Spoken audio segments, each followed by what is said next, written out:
So the topic for today, we've been talking about love all month, and our topic today is divine discernment. It's been interesting until I was just sitting there realizing that this, a lot of times talks just come, and I've struggled more with this one, not with ideas. I always have but I recognize, and I'm noticing I keep frogging up and having to clear my throat, which is the voice, and as I was sitting there, I realized because this actually has been the most difficult part of my spiritual journey, this divine discernment. I think it's the monks on Mount Athos. We heard a little quote from them at the end of Leah. Thank you, Leah, for the reading today. And they in the book In a River, they have these things that build up to love, to becoming really one with God's love. But they actually say even more important than love, and I don't think they mean more important, but is essential, is discernment. That love without discernment can be crazy making. And so to really understand this is it's one thing to conceptually get it and then to live it. And I think that's sort of been this journey that I've been on. So I want to share a little bit about that. So hopefully you'll get some nuggets for yourself. So in the 1980s, I'm studying and reading a lot of stuff, reading Institute of Noetic Science, Power of Mind, Thinking, and all that stuff. But in the early 1990s, I hit a rock bottom point. And when we're in the rock bottom point, we don't really want a lot of thoughts and ideas. I'm like, oh, that's just too much. I just need something simple, something straight to the point. I need something I can hold on to that doesn't require all this blah, blah, blah. And that's when I really, Joel Goldsmith, who is a New Thought writer, he's written many books, The Infinite Way, Thunder of Silence. I mean, he doesn't, when I take that back, he hasn't written them. He taught a ton of classes, and they were books coming from his classes. But his main point, the point that he makes over and over in every one of his books, is there's one power, there's one presence in this universe, not two. There's nothing opposing you. There's nothing opposite. There's no evil power. There's no other. There's only one. And he just hones in on this over and over, one. And next week when we're talking about the power of principle, I'll go into that more. So I was in that energy of oneness, and I started working in a psychiatric hospital, and I felt very much that I was called to know oneness. So my job, with every time I met someone, was to know oneness, whether it was the staff, whether it was a patient, whether whoever, it didn't matter. Oneness.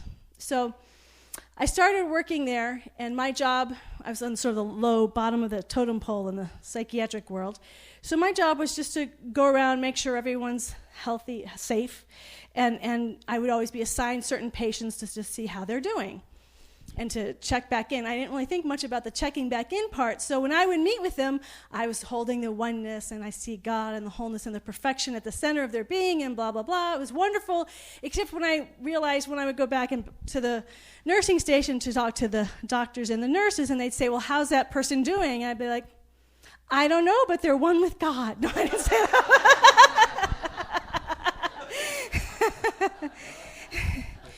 That's right. I didn't say that. I'd be like, So that's when I first began to realize that it's great. So the oneness is the absolute truth. When we talk about love, and love is the answer, that is the absolute underlying truth. Everything else is relative. It comes and goes. It's comparative. And we're also operating in a relative world. And so my job wasn't just to know the absolute truth, but to begin to start becoming aware of the relative truth. They are one, they are whole, perfect, healthy, and complete.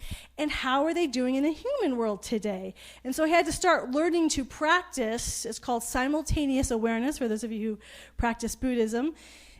It's a simultaneous awareness of holding the absolute and the relative simultaneously. And I was more interested in the absolute. So when I wanted to move on and go deeper from after working in the psychiatric hospital, rather than going the psychology route, I've gone the divinity route, the God route, which is really focusing on the wholeness and the perfection, because to me that's really where the healing lays. So I spent all those years in New Thought, practicing oneness, wholeness, and perfection. I was in a community down in Los Angeles that's called Agape, which means unconditional love, and people very much, everyone was inspired by this idea of unconditional love. And I loved it there, and I had amazing experiences, not only of God's love, but people just radiating pure, unconditional love. And I've shared some of those experiences here. But it wasn't always a healthy environment, but because we were all loving, we didn't really talk about it that much, because God's love would heal it all, right? God's love is the answer. So fast forward to 2005, I had this vision telling me to learn integral theory, which is almost now at the exact opposite end of just being simple and holding love. It's very complex. It's who here knows a little bit of integral theory here? Okay, so not too many people. Well, let me say it took me about 5 or 6 years to learn, so I'm not going to try to do a little lesson because, see, this is why I also have a challenge, because as soon as we start getting into the intellectual stuff, I could go for like 2 hours. So I have to really try to make it short. So let me just say this. So the purpose, integral theory, let me just give you a sense of people who are inspired by integral theory. People who are totally opposite in the world. You have Bill Clinton. If you want to learn about leadership in the 21st century, you got to learn Ken Wilber's integral theory. Jeb Bush reading Ken Wilber's book. Deepak Chopra says you should read everything Ken Wilber writes. Rick Rubin, the music producer, you should read Ken Wilber. The guys who did the Matrix movies, you should read Ken Wilber. Artists, Alanis Morissette, Sharon Stone. I mean, all these people. So people from all walks of life, because what he was doing. And who knows a little bit about religious science here? So there's more of you. So Centers for Spiritual Living is the former name was Religious Science, which is not to be confused with Christian Science or Scientology. And the founder of religious science, what he did was he studied the world's religions, philosophies, and religions, and said, what are the universal truth principles that can be found in all of these different teachings and philosophies? He always said, this is not a philosophy teaching, science of mind, or religious science. We have so many names, or Centers for Spiritual Living. Is not about new revelations. It's about integrating all the revelations that have come before us. Well, Ken Wilber is essentially doing the same thing. He wasn't saying, here I've come up with a new philosophy. He's an integrator. How do all these things interrelate with one another? And he just did it in a much more complex way. He's just done it in a much more complex way. How do you get all these different worldviews? How do you get money and economics and politics and medical and the interior and the exterior? And so he has these models. He calls them maps. And what he says is that the maps can't be confused with the territory. If you're traveling the world, it's a much different experience than looking on a map. But it does make, having a map helps clarify where you are. So if you don't go into the world is one, we have one world, but you have a very different experience if you're in the Sahara Desert than if you're in the Antarctica. So maps help us say, where am I, what do I need to know about this particular area, blah, blah, blah. So I'm trying to cut it short because I don't want to go on. So integral theory, in essence, does the same thing. He looks at vertical development, human development, and how it evolves, and adults are continuing to evolve. So just like there's a huge difference between high school kids, middle school, and elementary school kids, there's those big a difference within adults. It's just harder to tell because we all are around the same height. Once we stop growing, we just have a hard time developmentally figuring out where we are. So he's got that. And a lot of people, when they learn integral theory, that's the first thing they latch onto, and they start trying to guess where everybody is. What's your worldview? And then you have horizontal developmental, which is spiritual development. Then you have 4 quadrants, and where do you orient from which quadrant? And personality types, which are in the quadrants, which also has a development. And there's 3 faces of God. So it's very complex. There's a lot to it. So it's the exact opposite of where I was before, which was just simple oneness. I want to know the wholeness and the oneness of God. Now I'm spending years learning this blah, blah, blah, blah, blah. It's the only way I can say that, because that's really what it is, a lot of words. And I have the experience if you're not going to read integral theory unless you're interested, because it is a lot of words. And so the people who do want to read it spend a lot of time going,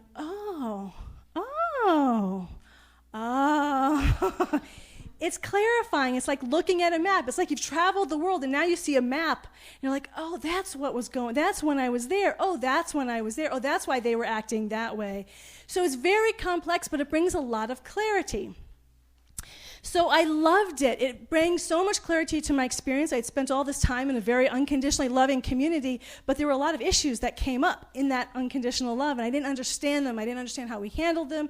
I didn't understand, there's just a lot of stuff I didn't quite understand how it all fit together in God's love, and suddenly I was having all these insights and revelations based on this book, or not books, many books, and tapes and blah, blah, blah. So that's a lot of blah, blah, and long talk. Just say integral theory, blah, blah, blah. So I loved it, and I was moving more and more into the integral world, and I was very drawn to it because it explained a lot of things, and I thought religious science was a little too simplistic, and I liked the complexity. But what I started to find was that, so the integralists, I don't know how to say this politically correct, because there's just no way to say it politically correctly. If you identify as an integralist, you're basically saying you're in postgraduate school and everybody else is below you. Just got to say that. That's an inherent understanding among integralists. So guess what? There's a lot of arrogance that happens, and there's a lot of people using a lot of this knowledge, not from love, not from how to bring healing, but just sort of to discern. But the discernment is used to separate.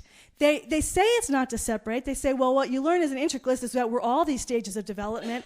There's a part of me that's still a child. There's a part of me that's still a high schooler. There's still a part of me that's a college student. There's a part of me that's unhealthy. There's a part of me that's healthy. The idea of integral is to integrate all of it, that I am all of it. So every experience I'm having is part of me. But what happens is, because now we have a map, people get very attached to and identified with the map and forget it's just a map. And I'm one of those people. Even on our ministers' listserv, we have many worldviews. So when I was learning integral, I would say, well, and there's a lot of conflicts because there's different worldviews, which you can explain integrally. So of course I felt the need to explain it. Well, you think this because you have this worldview, and you think this because you have worldview. Guess who's got this? I'm the one who can see both of them, right? So anyways, it didn't really win me too many friends. Actually, that's not true. But the more and more of a community is moving into the integral because they're recognizing the value of learning the map. But I'm seeing, now that I've let it go for a while and come back, I see people are learning to do the same thing I do, which is you try to teach everybody what you're learning, which is a stage, but it still is a separative stage. It means I know and you don't know. And there's truth to that. See, this is why it's so tricky. Oneness, and when we start learning knowledge about any topic, you're going to start knowing something. Jack knows 1,000 times more in music than I do. We are one, but sometimes when he starts talking about music, I have no idea what he's talking about. If he really gets into it, not the surface stuff, but when he really gets into the detail, or Julian in sports, oh my gosh. And he moved his arm back this way, but not this way, but this way. I'm like, oh, no. So whatever we're learning, and we're really passionate about it, we do know more than somebody else. So there is separation. So this is constantly the deal that we're dealing with in our oneness and our love. How do we discern and have wisdom and not separate? Well, what I noticed as I was hanging out with the integralists, I was starting to feel more and more lonely. And then they say, well, that's because you understand some things other people don't. And I'm like, that is so completely counter to what I believe.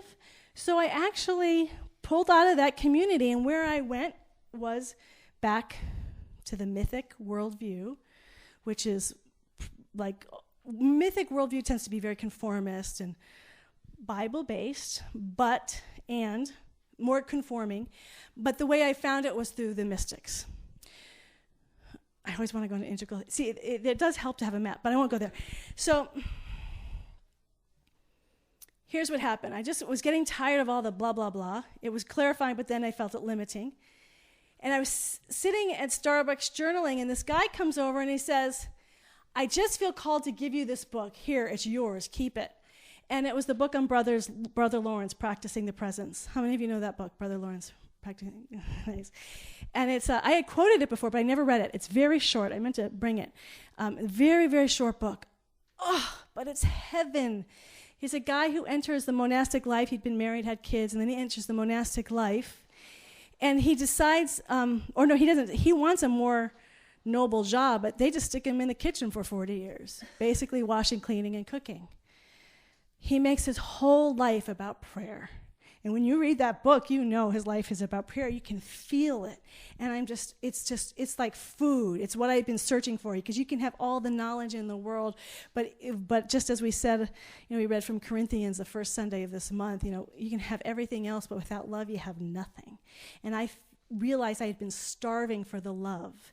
And so here I'm reading this guy. And so he's a monk with sort of different theological ideas, but it doesn't matter because he's a mystic. He's taken it to the direct experience of oneness and union in God.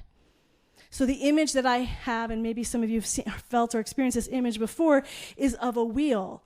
That the mysticism is the mystic, the direct experience, the oneness of God is in the center of the circle. And all the spokes are the paths that get you there. So it could be a Christian path, a Buddhist path. It could be an integral path. It could be horoscopes, numerology. There's as many spokes as there are people. Then there's us who take different things from different spokes. But they're all spokes. They're not the hub of the wheel. Even in our teaching where we talk about oneness, we have a lot of books that teach us the law and manifestation.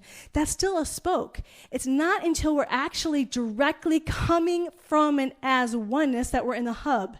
And when you're in the hub, and any spiritual teacher, it's why people are drawn from all over the world to speak with spiritual teachers, and it doesn't matter what religion you are, because once you are fully anchored in that hub as that mystic, the whole wheel is open to you. All those separations, the fights happen between spokes. It's this path, or it's this tool, or it's meditation, no, it's prayer, it's this type of prayer, no, it's that type of prayer.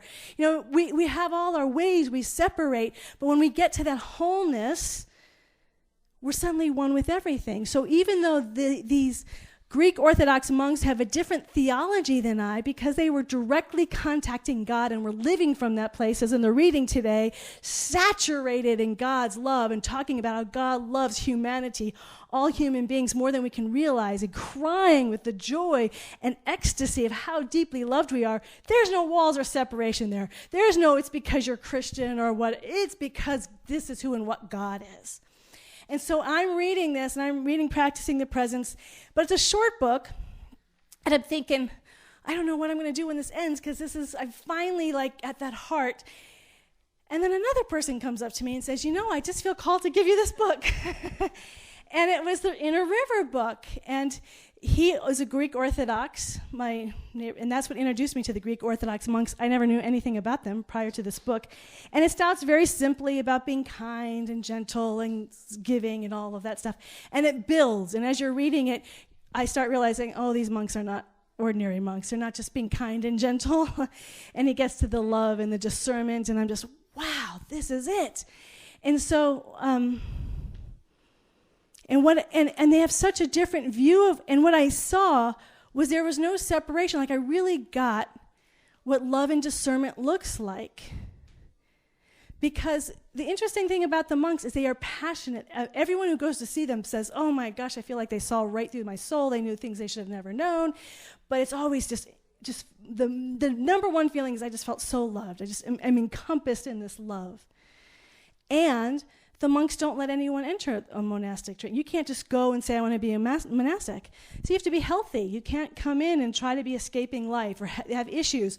So they still have their healthy boundaries, but it's all with love. It's to serve you. We love you, and let's help you be in a place, in an environment that's going to help you heal. So the way they look at it is the monastic center is a place to really dig deep in God, and church's purpose are to be spiritual hospitals, and that's where we do the healing work. So all of this is really important, because when you get to the church is a spiritual hospital. In Greek Orthodox, that is a spoke. The Greek Orthodox Church is a spoke now. It's less the mysticism. We are a spoke. We have a teaching that we use. So we have this This is why it gets hard to talk about and hard to live. We need to be learning. We need to learn different tools. We need to learn about the spoke, but we don't want to identify with the spoke. We want to learn whatever we need to learn, but to let go of those identities and say, first, I'm about identifying myself with love. I'm here first to identify with love, because anything else outside of love is not worth it. So I can learn all the wisdom and all the intelligence in the world. I can learn all the techniques, people can rattle off about all the different religions. They can get really, even in religious science, people can quote Ernest Holmes and Charles Raymond Barker and demonstrate up the yin-yang, but I never feel love around them. And I'm like, I don't care that you can do all that stuff. I want to feel God. I want to feel that experience of God. Isn't that what you're longing for? Am I the only one who is longing for that direct contact with the divine one right here and right now? Those tools are wonderful, and we need to learn them, but they are tools. They are not who we are. Who we are and our tools are two separate things. The tools, the spokes, are to get us to remind us who and what we really are. So we discern. So the discernment comes from this wholeness. Why this is important? Because we are a place where healing happens. The moment we say we're about unconditional love, the moment we continue to anchor and hold ourselves to love God, and people start to feel safe, we all do this. Because we're all human. We're all unhealed in some way. We're all unhealthy in some way. So we're in a community that is really vibrating and loving and directly identifying God and I are one. This love I allow to flow through me. Then those masks start to fall. The protection that we've had so people don't see all of who we are starts to drop because we feel safe. And that ugliness starts to come out. And so this happens in spiritual community sometimes more than anywhere else. Andrew Harvey says he's seen the greatest dysfunction when he's gone to ashrams or spiritual communities because people's stuff starts coming up. And then it confuses people. See, that's what confused me when I was at Agape. Well, we're all about love. Why is all this dysfunction happening? So that's where the wisdom comes. The wisdom comes, okay, there's stuff happening here. Someone's really upset with me right now. I just totally triggered somebody, and they are mad as heck. My stuff can get triggered. They're bugging me. I was going to use a harsher word, but I didn't. Bugging me was where I would go for now. Because when we're triggered, we're not always polite, right? We can be polite when we're up here talking, but when we're triggered and that emotions are going, the energy, we're upset. So how do we deal with that? And there are people who have, when we have a community, people have done a lot of healing work. A lot of people haven't. So some people can say, oh, you know what? This triggered in me, and I'm doing my process. Other people are like, oh no, this is your fault. I am clear that this is you. And so how do we deal with that? How do we be a place of true, deep, unconditional love and yet discerning? And I'm talking about it here, but I know everybody has this experience in families. Because families, there's always people that we just sort of go, we want to push away. They're unhealthy. How do we be unconditionally loving and healthy at the same time? And that's why it gets tricky. And there's no easy answer. You can only answer that for yourself. It's okay to be, we need to be discerning. If there's someone who is hurtful to us, we can separate ourselves from them. We don't need to have them in our life, but this is what I love about the monks is at the same time, we better be praying for them and for us passionately every day. To know, one of the things I've heard a lot in New Thought, and what they say flies in the face of this, in New Thought, because we're all about healthy boundaries, is it's their stuff and it's not my problem.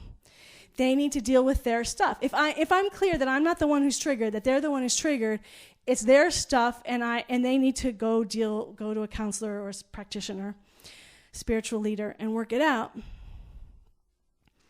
The elders have a different view, which is using our language, we're all one. Their stuff is my stuff. I don't have that freedom to just say it's their stuff, they need to deal with it. There's a part of it that I'm responsible for because they're me. So they may be unhealthy for me to be around. I can put boundaries on a human relative level, but spiritually, I need to be praying for them. As passionately as I would pray for someone that I loved. Every day. And he said it might be years. And he said, you don't ever have to talk with that person again. And they may never even know that you're doing it. But for your own soul, until you can feel that healing within you about this other person, where you're no longer even triggered when you hear their name, where you're never even tempted to say something negative or limiting, until that point happens where you can genuinely say, I love that person, I have no negative feelings, we need to be praying for them. And that is the difference between loving discernment and just plain old discernment. Because what I discovered is when people talked about discernment, it really became a way to separate, to say that's them and I'm over here. I'm unconditionally loving, and I can see God in them, but they're also really screwed up. Right? Don't we do that? Well, I know God's in them. I know the love is God. I know that. But I also know that they're screwed up. And so in the same sentence that we're saying the wholeness of God is in them, we're also saying they're screwed up. I'd like to say I was above that, but I'm not. And that's the beauty of this work. That's the beauty. That's why we want to be inspired by each other to do that. So if I do that, I hope someone mirrors back to me and says, well, they are the love of God, and let's continue to hold that for them. And they don't go into agreement with me that they're screwed up. That's how we do that in community. It's called, we don't triangulate. So if let's just do it in reverse. Someone comes to me and starts complaining about someone else, I don't join in the complaint. I can hear them. I say, I feel your pain. I feel your frustration. And let's hold them in prayer, and let's hold this healing and session in prayer. I'm not going to deny that that's an experience that's happening. I'm also not going to deny that healthy boundaries may need to be set up. But at the core, let's hold that there's going to be a healing here, at least on the spiritual level, within you. So when that person's name comes up, there isn't a constriction. There's nothing but infinite openness. Because we go back to the beginning of our first Sunday here. You can have all the wisdom and prophecy and what is it? What are the gifts? All the gifts of men and angels. But if you don't have love, if we don't have deep and genuine love for anyone that we consider other, then we don't have anything. And that's been this journey that I've learned, is that I've learned a lot. But none of it makes a hoot of a difference if I'm not always practicing and growing and deepening in how much am I loving today. So this week, we'll just continue in being in that love. My invitation is to continue to hold this love as we've been talking, opening up to intimacy, seeing other people. And any person, and you might come up with 20 before the end of the day, that person who cut me off, or a much deeper hurt in a family. Family stuff are deep. Other is deep. Relationships and families, relationships and community, work, any place where you're feeling other, if you need a healthy boundary, create it, but pray. Pray for everyone on this earth, even if it's generic, if you hate the government or if you hate GMOs. And I'm using the word hate because people say, well, I don't really hate them. We're being dishonest there. Because when I hear the energy coming at me, there's. So what do we do about the people who are other, not just individuals, but corporations, systems? That's all part of God. The systems are all part of God. It's not going to heal until we heal our idea about that. So we have our work cut out for us, and that's why I love in the reading today, Marianne Williamson said, true spiritual work is not just crystals and rainbows. It's serious spiritual discipline. And I believe all of us, because we are here, are committed to that spiritual work. Are we not? Yeah? Committed to doing that spiritual work, for praying and praying and praying until we really know pure, unconditional love, genuine unconditional love that is wise, that is discerning, but not separating.